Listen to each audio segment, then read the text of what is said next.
Hello everyone, and welcome back to another episode of reading you an excerpt of my favorite book to convince you to read it. Today I'm gonna kind of do a bit of a throwback to my first video that I did, first ever reading video, and I'm gonna bring you back to The Rose Gate by Hannah Sandvig. Take a look at that. So when I did that first video, I knew that I was going to do another one because this book is just so good, and there's more moments in it that are just my favorites. So I would suggest maybe going back and watching that first. I'm going to link it down below so that way you can go and watch it.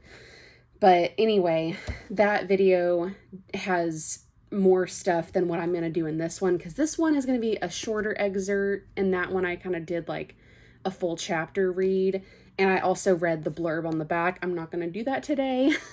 So yeah, I'm just going to do another one of my favorite moments that just makes me laugh so much, because when I first read this book, it was my first time experiencing Hannah's writing, and it's so good. It's so good, and it showed me like how witty and fun like clean romance could be. Not that I was really like reading like other types of romance out there, but it was just like, it kind of proved to me that like clean romance can be fun and witty and hilarious without all the extra stuff that, you know, people seem to like nowadays. But yeah, I highly recommend this as a good, fun, clean romance that is cozy, and it does have some high stakes moments, but it's not like, I wouldn't say that it's like too stressful necessarily. It's not like the high fantasy books, but anyway, it's fun. Also, if you guys are wondering, I'm in my PJs, or at least I'm wearing like my PJ tops because I just love these new pajamas. I really want to do a reading video where I'm wearing them and just kind of showing them off because they're so much fun. I'm not sponsored or anything, but these are from Walmart. And so, quick little aside, I had tried to film this video once, but then when I went back and looked at it, I realized there were several mistakes that I made, and there was also an issue with the lighting. So if you can kind of see in the corner, I have some like fairy lights going and stuff. I have a few others kind of in around the room that you can't really see. In that video, I had some going on that are strung over here, but they're like more Christmassy lights. They're actually colorful, but they also blink. And when I was kind of rewatching my own video, it was distracting me so much. Like you could see reflected on my face, like this kind of just blinking light. And I was just like, if this is bothering me, it's going to bother other people. So I knew that I had to go back and refilm it. And also in that video, I talked about my pajamas again, and well, like I'm doing now. And I made a big error in talking about these. I realized for some reason I said that they were $2. Again, this video, like that video is never going to be posted. So like, you're not really going to know what I'm talking about. But basically these PJs, I think I was trying to say that they were like $18 because it comes with like a top and then like a bottom. It's like a set. It's a set of two. I think that's what I had been trying to say in that video. But for some reason I didn't catch it because I was trying to say all the different things. But whatevs. It's fine. So anyway, but yeah, I also just wanted to show these off. These are so cute. They're at Walmart right now. They have like a bunch of other cute ones. These are kind of specifically like American, like patriotic kind of theme because they got the pies and stuff like that. It's very American, very patriotic, and I love them. So anyway, the excerpt that I'm going to be reading today from The Rose Gate is in chapter 7. And since this is a Beauty and the Beast retelling, I explain it kind of more in like the first video. But the character of Isabel, she gets brought to Fairy kind of for her own protection because she loves to take walks out in the woods near her small little mountain town in British Columbia. And because the author is Canadian, so she put it based it in Canada. But so anyway, poor Isabel, she's kind of almost forced to take like this fairy tale vacation, basically, because like these evil wolves are kind of prowling the woods. And so the prince, who is cursed to be a bear whenever he comes into the human world through like the fairy gates or whatever, he kind of like brought her to his castle kind of for her own protection. And she has to stay there for about like 2 weeks, because in fairy time, like 2 weeks is about equal to like an entire night in the human world, something like that. So like she's not technically abandoning her family for like, 2 weeks in the human world, but anyway. So this scene takes place in chapter 7, where she is going to have her very first dinner with him. And I'm hoping that you guys can kind of see the moments that I myself loved so much. It made me fall in love with this book. Like, I already loved it from the beginning, but when I got to this scene, the very first time I read it, I was just like, okay, this is how it's gonna go, and I love it. So Isabel has just gotten dressed. She is being waited on by 2 members of the castle staff that are fairies who have been transformed into animals, because that's part of the curse. And so we have the housekeeper Ina, who is a raccoon. I'm not gonna spoil like what kind of fairy she actually is. Gonna let you guys read the book. And then Deirdre is a fox, and she does Isabel's hair, and really, really good with doing hair. And so anyway, Isabel has now been dressed up for dinner with the prince. She also kind of calls him the bear, because he's kind of gruff like a bear, and also he turns into a bear once he goes into the human world. So I'm going to start, I'm going to start right down here. As I followed the raccoon down the hallway, I grew increasingly nervous. Sure, I had rescued the bear prince, but I'd also run back into the wolves and nearly gotten him killed first. Not that it was my fault for panicking. Talking raccoons aside, he had been a rather frightening sight. I tried to distract myself from my nerves by focusing on my surroundings. We descended the staircase I'd escaped down yesterday, or was it this morning, and I trailed my hand down the rich wood banister. The floors and occasional bits of rich furniture were spotless, but their neatness was offset by the cobwebs in the upper corners. Who kept the castle tidy? Were they hopping around with dusters in their teeth? Oh, sorry, my nose is super itchy today. We paused in front of a tall arched doorway to the left of the main entrance. I gathered my courage and stepped into the dining hall. It was impressive. A glittering chandelier hung over a long wooden table, much too large for 2 people. While the table wasn't covered with food, mercifully, there was still a mouth-watering feast with some sort of roast bird in the middle, and fruit, rolls, and covered dishes surrounding it. I could see the setting sun through the windows, but the room was cozily lit with candles in the chandelier. But I barely noticed any of that as he stood to greet me. The bear had shaved off his beard, revealing high cheekbones and a strong face that appeared far younger than I had expected. He didn't look more than a couple of years older than me, although with magic in the equation, I had no idea what that meant. The prince's ragged clothes had been replaced with a tailored vest and long coat that reminded me of something out of a Jane Austen movie. If Mr. Darcy wore black with black and a bit of black. His dark hair looked like it had been hacked off at his shoulders with a knife, but it was neatly tied back, revealing slightly pointed ears. His ravaged eye was covered with a leather eye patch, but the scars around it were still clearly visible.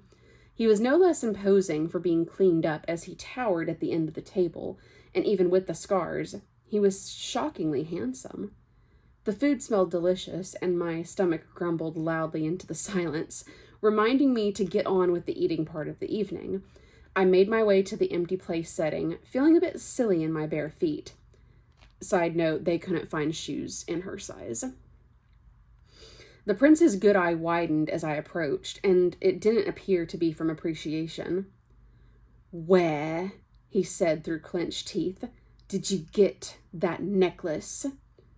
I, I'm not sure." I took a step back as his nostrils flared in anger. Ina found it for me, and Ina!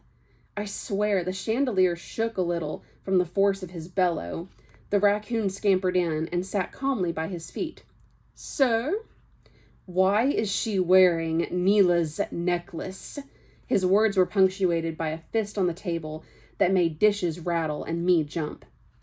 "I suppose you'd rather have her come to dinner adorned with mud and twigs like a gurok," Ina said with a sniff. "That's all she had when she arrived."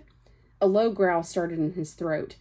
I'd had about enough for one evening. I could just leave, but I was really very hungry, and the food looked too good to ignore. The bear and the raccoon kept on arguing. Well, he raged, and she calmly did not apologize, about Neela, whoever that was. As I grabbed a plate and loaded it up with meat, a bit too small for a chicken, but maybe a pheasant? And vegetables. "It's not like it's not as though she has need of a necklace anymore, my lord," said Ina softly. A vein pulsed in the bear's forehead. His attention swung back to me as I snuck toward the doorway. "Where are you going?" he bellowed. "Sit down." I bristled at his tone. "No." He blinked. "I don't know what you're upset about, but I'm pretty sure it has nothing to do with me, and this is not how I'm going to spend my evening. If I'd wanted to be yelled at, I could have stayed in the comfort of my own home and been yelled at there. Do you think I care about gems and finery? Formal dinners?" I clumsily undid the necklace with one hand and tossed it at his face. Sadly, his reflexes were faster than mine, and he snatched it out of the air before it hit him. "I'm taking this back to my room." I brandished my plate in the air. "We're having a nice dinner. I shaved. And your cheekbones are fantastic. Have a lovely evening." And with that, I fled, stealing another pastry off the end of the table as I left. For dessert. I thought he might follow me, but as I left, I heard his voice echoing through the doorway. "Wait, what room did you put her in?" "One with a lock, I hoped." So yeah, I hope you guys loved that. I hope you guys noticed the moment that made me laugh out loud the very first time I read it, and I still giggle every time I read it. I even highlighted it because it's that funny. We're having a nice dinner. I shaved. I can just imagine, like, I hope someone makes some sort of like animatic or like, I don't know, just like some sort of funny little short film, or even like a funny design for like a t-shirt or a mug that has like a cartoon version of the prince just kind of pointing to like his newly shaved jaw and just being like, "I shaved," and then having like a funny like cartoonish image of Isabel like in her pretty dress and everything, just holding her plate like a waitress almost, and just being like, "And your cheekbones are fantastic. Have a lovely evening." Like, that is my favorite line in this book, and also pretty much in the entire series of Hannah Sandvig's works, basically. But yeah. Also, I don't know if I mentioned this in the very first reading video that I did, where I read a chapter from this, but I will say it here, even if I already said it. This book, I read it in a single day. Like, excuse me. This book got me back into reading. Like, I had always kind of been a reader, but I feel like there are just times in people's lives where, like, there's kind of an ebb and flow. Sometimes it's just, like, you're really reading and you're just, like, reading like crazy. Or you just, like, you kind of get out of it, you know? And so I had been kind of in, like, a slump where I was just kind of living my life. I wasn't really, like, reading. I felt like I didn't have time to read. And then I remember hearing about this book. I don't know how. I think I had been looking up, like, Beauty and the Beast retellings because Beauty and the Beast is my favorite fairy tale, and I just love different retellings. I'll have to do a whole separate video about my favorite, like, different Beauty and the Beast retellings that I highly recommend. And I remember looking it up on Google, and I just came across this book. I looked it up to see if it had any, like, spice or anything in it. I found out that it was a clean romance, and I ordered it on Amazon. And it did take me a while to actually finally pick it up to read it, but I am so, so glad that I did, because like I read it over the course of one day. Like I kind of, like obviously I did go about my day. I didn't just like sit and read it in like one setting basically, but over the course of like about 8 hours, I read it, and it was just so good. And it got me back into reading and got me out of that slump of thinking that I didn't have time to read. And I'm just so grateful for that day when I had no work and nothing to do but read this amazing book. And I highly recommend it for you guys. I'm gonna include links to Hannah's like Instagram, her website, her Patreon, and through those resources you can find all the different ways to buy her books, all of the things. And I'm really glad that I was able to refilm this video, because this book is actually going to one of my friends. I actually have I'm a part of a young adults group at my church, and one of the girls in that group, we've kind of let each other borrow a couple of books these past couple of months, and I was telling her about this book, and so this is going to be going to her. She's going to borrow it, and I really hope she loves it. I'm sure she will, but I told her she could borrow this, and I'm so excited. I kind of miss getting to like let friends borrow books and like recommend good fiction. So anyway, and so before I let you guys go, one moment please, I figure I will show you guys this, because at the time of me filming this, I'm filming this on I believe it's June 12th today. Yes, I know what day it is. And let's see.